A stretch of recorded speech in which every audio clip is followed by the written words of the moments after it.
খোকন ভাই, হ্যাঁ, কেমন আছেন? এই তো ভাই আছি, ভালোই আছি। দিনকাল কেমন যাচ্ছে খোকন ভাইয়ের?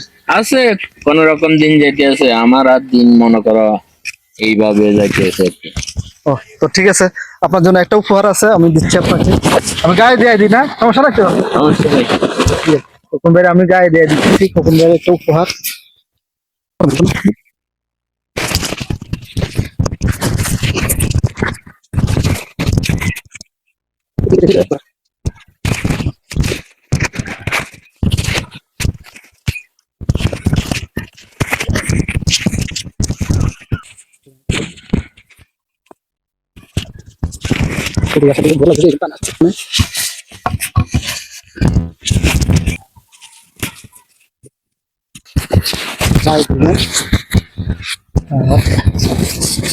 এই যে একটা গেঞ্জি, এটা গায়ে নিচ্ছি, হ্যাঁ আপনার জন্য একটা লুঙ্গি।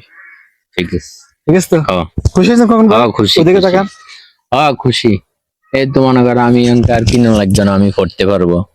যে কত খুশি, কত ভালো লাগছে যে তুমি একজন সুস্থ মানুষ, তুমি আমার অসুস্থ মানুষের আমার এটা দিছো। আমার থেকে অনেক ভালো লাগছে, অনেক খুশি লাগছে। যাক, বলার মতো কিছু নেই। সবাইকে আমি দোয়া করি সবাই যেন ভালো থাকে। তো ঠিক আছে, এটাই খোকন ভাই, আমি আপনার জন্য দোয়া করি, আপনাকে যেন আল্লাহ সুস্থ রাখে, সবল রাখে, এই প্রত্যাশায় আমরা সবসময় কামনা করি। আর পারলে খোকন ভাইয়ের মতো অসহায় প্রেমীদের পাশে আপনারা দাঁড়াবেন, একটু একটু করে যদি আমরা এগিয়ে আসি, তাহলে পৃথিবীতে কেউ আর অচল থাকবে না, সবাই সচল হবে। কারণ আপনার আমার প্রচেষ্টায় এই দেশ এগিয়ে যাবে অনেক দূর। সবাই ভালো থাকবেন, সুস্থ থাকবেন, আল্লাহ হাফেজ।